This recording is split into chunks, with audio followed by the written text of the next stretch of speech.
Hi guys, பட்டாணி கொத்தவரங்காய் gravy, பச்சை பட்டாணி கொத்தவரங்காய் கிரேவி செய்யறதுக்கு ஃபர்ஸ்ட் அடுப்பு ஆன் பண்ணிட்டேன். நான் வந்து கடாய் இதுபோல் வச்சிருக்கேன். இப்போ ஆயில் வந்து சேர்த்துக்கலாங்க. ஆயில் வந்து கொஞ்சம் கூட சேர்த்துருக்கேன். வெங்காயம் எல்லாம் வதங்கணும். ஸோ அதனால தான் இப்போ ஹை ஃப்ளேம் பண்ணிட்டேங்க.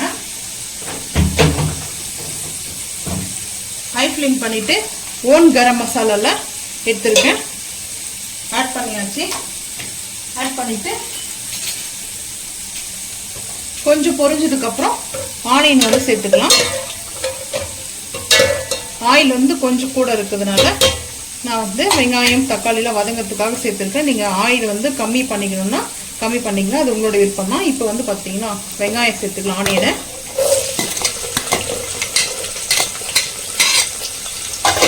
சேர்த்துட்டு நல்லா வெங்காயம் வதங்கட்டுங்க. வதங்கினதுக்கப்புறம் பார்த்துக்கலாம். வாங்க, ஆனியன் நல்லா வதங்கிடுச்சு. இப்போ தக்காளி வந்து சேர்த்துக்கலாம். 2 கரண்டி அளவுக்கு நான் வந்து தக்காளி சேர்த்துருக்கேன். தக்காளி வந்து சேர்த்தாச்சு. இப்போ நம்ம வந்து கல்லுப்பை சேர்த்துக்கலாம். வதங்கட்டும். கொஞ்சமாக வந்து கல்லுப்பு ஆட் பண்ணியாச்சு. இப்போ வதங்கட்டும். வதங்கினதுக்கப்புறம் பார்த்துக்கலாம். நம்ம தக்காளி நல்லா வதங்கிடுச்சு. ஆட் பண்ண டொமேட்டோ நல்லா மசி அளவுக்கு குக் ஆகிடுச்சுங்க. இந்த டைமில் நம்ம இஞ்சி பூண்டு பேஸ்ட்டு சேர்த்துக்கிறேன். ஒரு 1.5 ஸ்பூன் வந்து சேர்த்துருக்கேன்.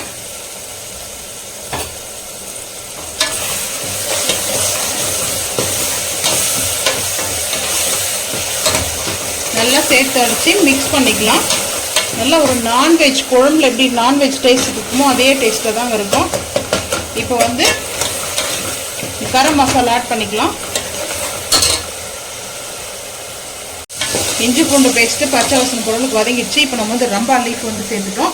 சேர்த்துட்டு கொஞ்சம் மிக்ஸ் பண்ணிக்கலாம். ரம்பா லீஃப் வந்து சேர்த்தோடனே நல்லா உங்களுக்கு மட்டன் கிரேவி டேஸ்ட்டில் இருக்குங்க. இந்த பட்டாணி குருமா வந்து பார்த்தீங்கன்னா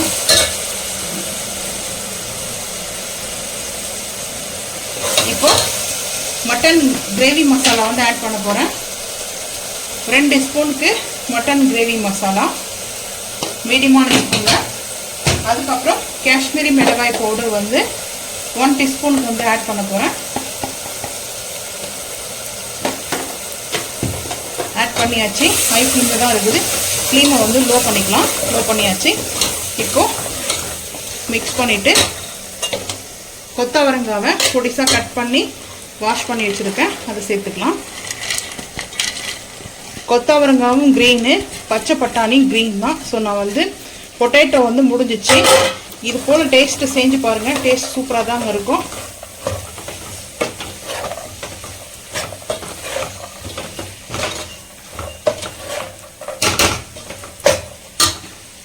இப்போ வாட்டர் வந்து சேர்க்கறதுக்கு முன்னாடி பச்சை பட்டாணி கொஞ்சம் சேர்த்துக்கலாம். இப்போ பச்சை பட்டாணியும் வந்து இது வந்து குக் பண்ணி வச்சிருக்கேன். பாயில் பண்ணிட்டேன். ஒரு 3 விசில் வந்து பார்த்தீங்கன்னா கொஞ்சமாக கல் உப்பு சேர்த்து 3 விசில் வந்ததுக்கப்புறம் அடுப்பு ஆஃப் பண்ணிட்டேங்க. அடுப்பு ஆஃப் பண்ணிட்டு ஃபில்டர் பண்ணிட்டு நான் எடுத்து வச்சுருக்கேன். பாயில் பண்ண பட்டாணி சேர்த்துட்டோம். மிக்ஸ் பண்ணிக்கலாம். மிக்ஸ் பண்ணிவிட்டு நல்லா மிக்ஸ் பண்ணியாச்சு. கொஞ்சமாக வந்து தண்ணி சேர்த்துக்கலாம். நான் வந்து ஒரு பெரிய டம்ளரில் 1 டம்ளர் அளவுக்கு தண்ணி எடுத்துருக்கேன். ஸோ வந்து நல்லா குக் ஆகணும். இதெல்லாம் மூடி போட்டுட்டு நம்ம ஒரு 10 நிமிஷம் அப்பப்போ மிக்ஸ் பண்ணிக்கலாம். அதுக்கு முன்னாடி வந்து பார்த்தீங்கன்னா நம்ம தேங்காவை கட் பண்ணிவிட்டு தேங்காய் அரைச்சி எடுத்துகிட்டு வந்துடலாம். அவ்வளோதாங்க. இப்போ ஒரு மூடி போட்டுடலாம். மூடி போட்டதுக்கப்புறம் கரெக்டாக இருக்கும். இஞ்சி பூண்டு பேஸ்ட் அரைச்சதுலேயே கொஞ்சமாக தேங்காவும் பாதாம் வந்து பார்த்தீங்கன்னா ஒரு 6 பாதாம் இருக்குது சேர்த்துக்கலாம். சேர்த்துட்டு இது வந்து பேஸ்ட்டாக அரைச்சிட்டு வந்து பார்க்கலாம். வாங்க, இப்போ பச்சை பட்டாணியும் கொத்தவரங்காய் கிரேவி ஓப்பன் பண்ணி பார்க்கலாம். அடுப்பு சிம் பண்ணிட்டுங்க. நல்லா வந்து குக் ஆகிடுச்சு. பாருங்கள், சூப்பராக அந்த சேர்த்துருக்குதெல்லாம் குக் ஆகிடுச்சுங்க. நம்மளுக்கு வந்து ரெஸ்டாரண்ட் ஸ்டைலில் இருக்குங்க கிரேவி. சும்மா பரோட்டாக்கெலாம் அல்டிமேட்டாக இருக்குங்க. ஸோ இந்த டைமில் நம்ம அரைச்சி வச்சுருக்கிற தேங்காவும் பாதாமையும் ஆட் பண்ணிக்கலாம். பாதாமை வந்து நீங்கள் ஆட் பண்ணணும்னா பொட்டுக்கடலை கூட ஆட் பண்ணிக்கோங்க. நான் வந்து பார்த்தீங்கன்னா சேர்த்துக்கிறேங்க. இப்போ அடுப்பை ஹை ஃப்ளேம் பண்ணிட்டேன். ஹை ஃப்ளேம் பண்ணிட்டு மிக்ஸ் பண்ணிக்கலாம். நல்லா வந்து கிரேவி சூப்பராக இருக்கும். செம்ம டேஸ்ட்டாக இருக்குங்க அந்த கிரேவி. கொஞ்சம் ஆயில் மிதக்க தான் இருக்கும். நல்லா ரெஸ்டாரண்ட் ஸ்டைலில் வந்து செஞ்சதுனால சூப்பராக இருக்கும். இப்போது புதினா வந்து நான் நல்லா வாஷ் பண்ணி வச்சுருக்கேன். இந்த புதினா வந்து ஒரு கைப்பிடி அளவுக்கு சேர்த்துக்கிறேன். தண்ணியில் நம்ம சேர்த்த உடனே புதினா வந்து நல்லா ஃப்ரெஷ்ஷாக இருக்குது. வாஷ் பண்ணி தாங்க சேர்ப்பேன். எப்போவுமே கல்லெல்லாம் இருக்கும் இல்லையா, ஸோ அதனால் வாஷ் பண்ணி சேர்த்தாச்சு. அதுக்கப்புறம் கருவேப்பிலை வந்து பார்த்திங்கன்னா கொஞ்சமாக சேர்த்துக்கிறேன். வாஷ் பண்ணி எடுத்துருக்கிறேன். கொஞ்சம் நல்லா இலன்னு இருக்கிற கருவேப்பிலையை வந்து சேர்த்துட்டேன். நல்லா மிக்ஸ் பண்ணிவிட்டுங்க. மிக்ஸ் பண்ணிவிட்டு இப்போது ஒரு 5 நிமிஷம் ஹை ஃப்ளேம்லேயே வந்துட்டு குக் ஆகட்டும். இந்த தேங்காய் சேர்த்துருக்குறோம் இல்லையா, ஸோ அந்த தேங்காய் சேர்த்ததெல்லாம் வந்து பார்த்திங்கன்னா கரெக்டாக இருக்குது. உப்பு காரம் எல்லாம் கரெக்டாக இருக்குது. கொஞ்சம் திக்னஸ் ஆகும், பாதாம் பருப்பு நம்ம சேர்த்ததுனால திக்னஸ் ஆகும். ஸோ பரோட்டாக்கெலாம் அவ்வளோ அல்டிமேட்டாக இருக்கும் இந்த கிரேவி. ஸோ இப்போ நல்லா 5 நிமிஷம் கழிச்சு பார்க்கலாம் வாங்க. அடுப்பு ஆஃப் பண்ணிட்டேன். இங்கே பாருங்கள், நம்மளுக்கு கரெக்டாக இந்த மாதிரி இருக்குது. இப்போ மிக்ஸ் பண்ணும்போது காயோடு சேர்த்து கொஞ்சம் திக்னஸாக இருக்கும். இது கொஞ்சம் ஆற திக்னஸ் ஆகிடும். இந்த பரோட்டாக்கு, பட்டர் நானுக்கு, சப்பாத்தி, பூரி, தோசை, ரைஸ்க்கு காம்பினேஷன் நல்லா இருக்கும்.